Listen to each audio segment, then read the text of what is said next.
Good evening. स्वागत है आपका आपके अपने YouTube channel the education classes में।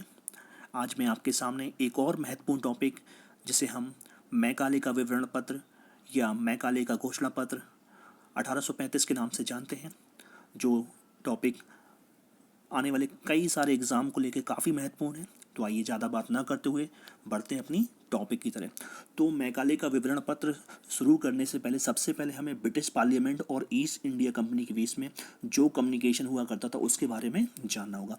तो जो ब्रिटिश पार्लियामेंट थी, यानी जो अंग्रेज गवर्नमेंट थी इंग्लैंड की, उसके द्वारा ईस्ट इंडिया कंपनी को 1813 में एक आज्ञा पत्र जारी किया गया, जिसमें ये इस बात को कहा गया कि कंपनी जो है प्रत्येक वर्ष कम से कम 1 लाख रुपए की धनराशि का प्रयोग साहित्य के रखरखाव के लिए एवं विकास के लिए, साथ ही साथ में भारतीय विद्वानों के प्रोत्साहन के लिए अपने शासित क्षेत्रों में खर्च करेगी।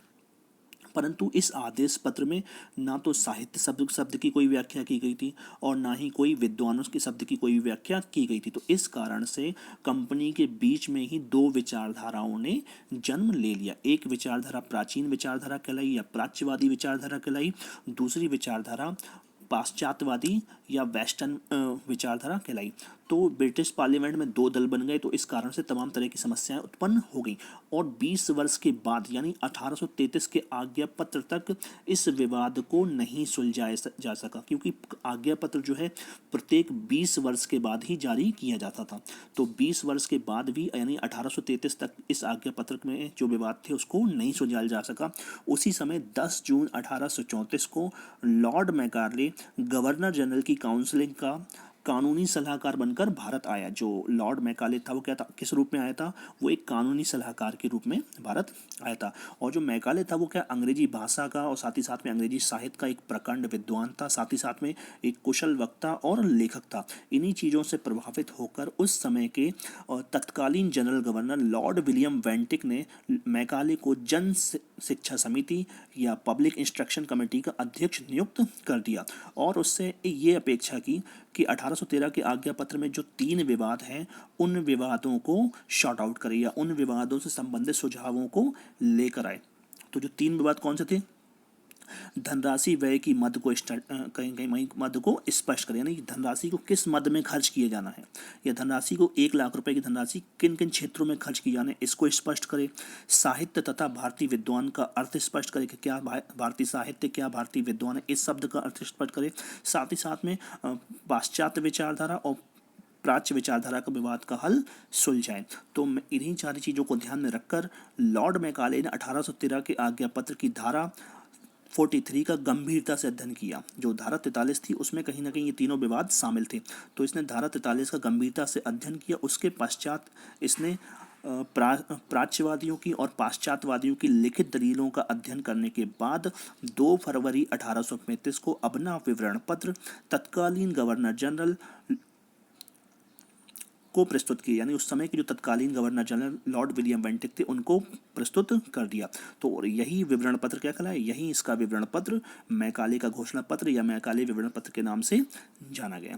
आगे बढ़ते हैं। 1813 का जो आज्ञा पत्र था उसकी जो धारा 43 थी, जो आर्टिकल 33 थी उसमें क्या क्या जो मुद्दे थे वो मुख्य हैं। तो इस आज्ञा पत्र के जो है 3 विवाद के विषय थे।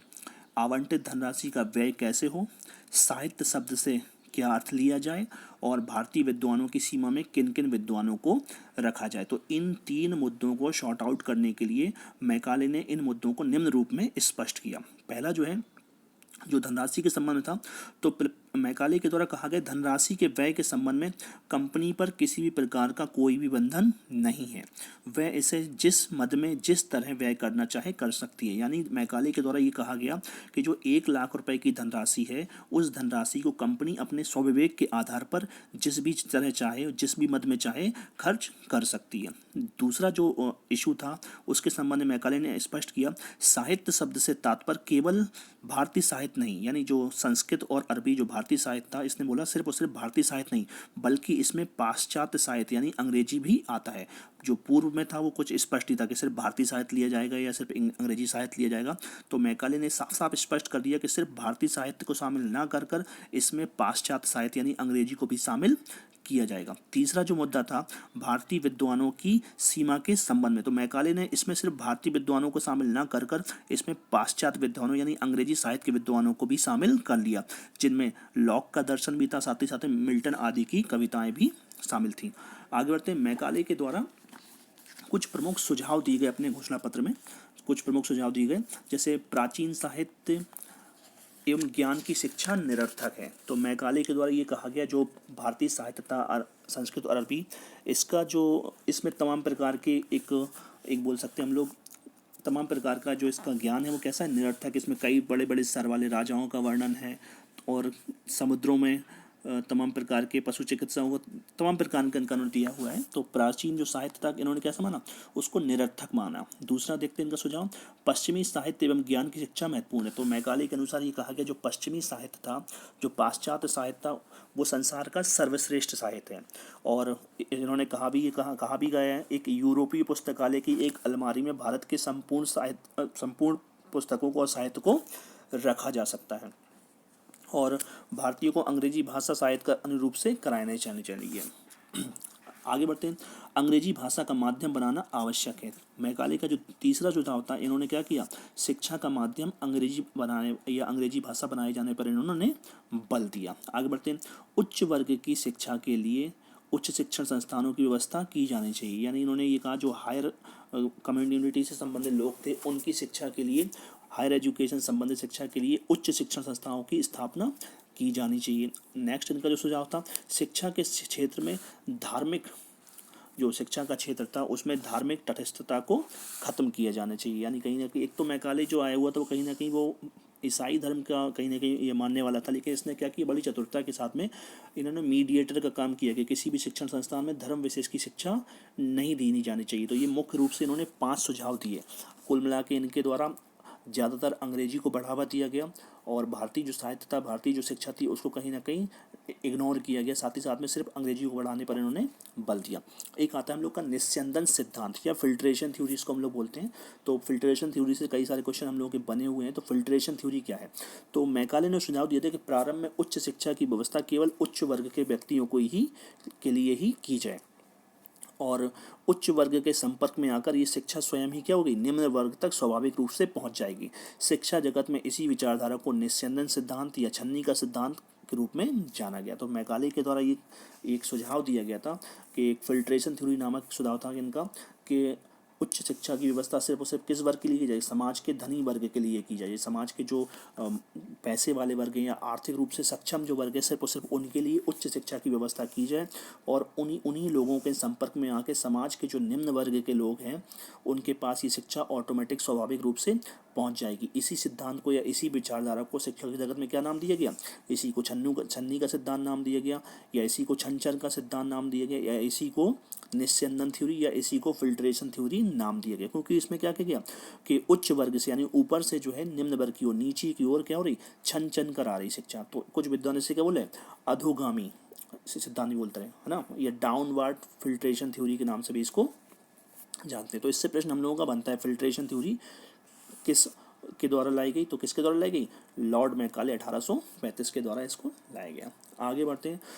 2 फरवरी 1835 को मैकाले ने अपना विवरण पत्र तत्कालीन गवर्नर जनरल विलियम बेंटिक को सौंपा, और इसकी मुख्य सिफारिशों को 7 मार्च 1835 को नई शिक्षा नीति में शामिल कर लिया गया। यानी जो मैकाले के द्वारा जो घोषणा पत्र था, इस घोषणा पत्र में जो भी सुझाव थे उस सुझाव को मैकाले ने 2 फरवरी 1835 को किसको सौंप दिया, तत्कालीन governor general Lord William Bentinck को इसको सौंप दिया, और विलियम बेंटिक ने 7 मार्च 1835 को अपनी नई शिक्षा नीति में इसको शामिल कर लिया। अब बढ़ते हम जो मैकाले की सिद्धांत या मैकाले का जो विवरण पत्र था या मैकाले का जो घोषणा पत्र था, इसके प्रमुख दोषों की तरफ इसमें हम लोग बढ़ते। तो मैकाले का जो सबसे पहला दोष था, इनका जो सबसे पहला दोष था वो यही था, 1813 का जो आज्ञा पत्र है उसकी धारा 43 का पक्षपातपूर्ण व्याख्या।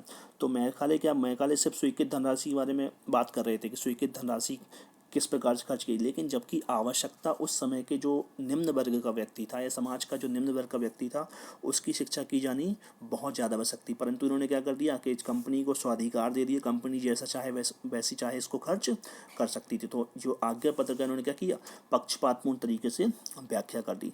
सेकंड देखते हैं इनके दोस्त को, इन्होंने इनका जो दूसरा प्रमुख दोष था, सिर्फ अंग्रेजी भाषा को शिक्षा का माध्यम बनाना अनुचित।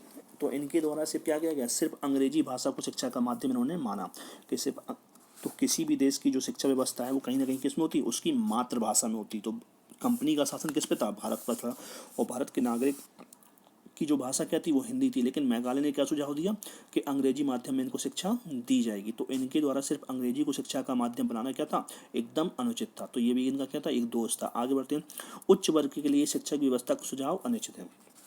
इनका एक और दोस्त, शिक्षा की व्यवस्था केवल उच्च वर्ग तक। तो ये भी इनका सुझाव अनुचित था, क्योंकि शिक्षा क्या है, जन्मसिद्ध अधिकार है सारे लोगों, तो किसी वर्ग को एक स्तर तक सीमित रखना कहीं ना कहीं मानव अधिकारों का क्या है, हनन है। तो इस दृष्टि से हम कह सकते हैं कि जो शिक्षा को केवल उच्च वर्ग तक शामिल रखना भी इनका सुझाव ये अनुचित था, गलत था। आगे बढ़ते हैं, निस्यंदन सिद्धांत की पुष्टि अनुचित। तो जिस हिसाब से इन्होंने ये निष्फिल्ट्रेशन थ्योरी दी हुई थी कि उच्च वर्ग के लोगों को शिक्षित कर दो, उनके यहाँ पे रोजगार करके, उनके यहाँ पे नौकरी करके समाज के जो मजदूर वर्ग हैं, लोकल जो निम्न वर्ग के लोग हैं या आर्थिक स्थिति से कमजोर लोग हैं, वो ऑटोमेटिक शिक्षा ग्रहण कर ली। तो इनका ये कहीं ना कहीं इन्होंने क्या किया, इस सिद्धांत की पुष्टि गलत तरीके से की। तो ये भी इनकी एक घोषणा पत्र का प्रमुख दोष है। तो ये था हम लोगों का मैकाले का घोषणा पत्र। आई होप आपको ये पॉइंट काफ़ी पसंद आएंगे, क्योंकि ये पॉइंट टू पॉइंट मैंने बात की है, बहुत ज़्यादा डीपली इसको एक्सप्लेन नहीं किया है। और इन्हीं से हम लोग के प्रश्न बन सकते हैं। ऐसे पूछ लिया जाता है फिल्ट्रेशन थ्योरी किसके द्वारा दी गई, तो फिल्ट्रेशन थ्योरी दी गई है लॉर्ड मैकाले के द्वारा। लॉर्ड मैकाले भारत किस रूप में आया, तो लॉर्ड मैकाले जो है गवर्नर जनरल की कानूनी सलाहकार बनकर आया। किस तत्कालीन गवर्नर जनरल के समय में आया, तो विलियम वेंटिक के समय में ही आया। लॉर्ड मैकाले ने किस आज्ञा पत्र का अध्ययन किया, तो 1813 की आज्ञा पत्र का इसने अध्ययन किया। किस धारा का अध्ययन किया, धारा 43 का इसने अध्ययन किया। अपना विवरण पत्र कब इसने जारी सौंपा तत्कालीन गवर्नर को, तो 2 फरवरी 1835 को इसने अपना गवर्नर जनरल को सौंपा।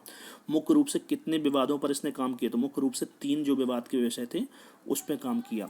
और जो मैकाले का घोषणा पत्र आया उसमें कितने पैसे खर्च करने की बात की गई थी, तो 1 लाख रुपए की धनराशि खर्च करने की बात की गई थी। ऐसा भी प्रश्न बन सकता है कि अंग्रेजी भाषा को शिक्षा का माध्यम बनाने पर किसके विवरण पत्र में बात की गई, थी लॉर्ड मैकाले के विवरण पत्र में ये बात की गई। तो ये कई सारे प्रश्न हम लोगों के ये बन सकते हैं। और ये भी आ सकता है कि विलियम बेंटिक के द्वारा नई शिक्षा नीति की घोषणा कब की गई, तो 7 मार्च 1835 को इसको मैकाले के विवरण पत्र को लागू किया गया, या मैकाले के प्रमुख सुझावों को लागू किया गया। तो ये प्रश्न इसमें हम लोगों के बन सकते हैं। तो आई होप वीडियो पसंद आएगा, चैनल को लाइक करिएगा, कमेंट करिएगा, शेयर करिएगा। जो भी चैनल पर नया हो तो चैनल को सब्सक्राइब जरूर करें, ताकि और साथ ही साथ में बेल आइकन को प्रेस करें, ताकि आने वाले और इसी प्रकार की जो वीडियोस हैं उनके नोटिफिकेशन आपको टाइम टू टाइम मिलते रहें। तब तक के लिए thank you and have a nice day.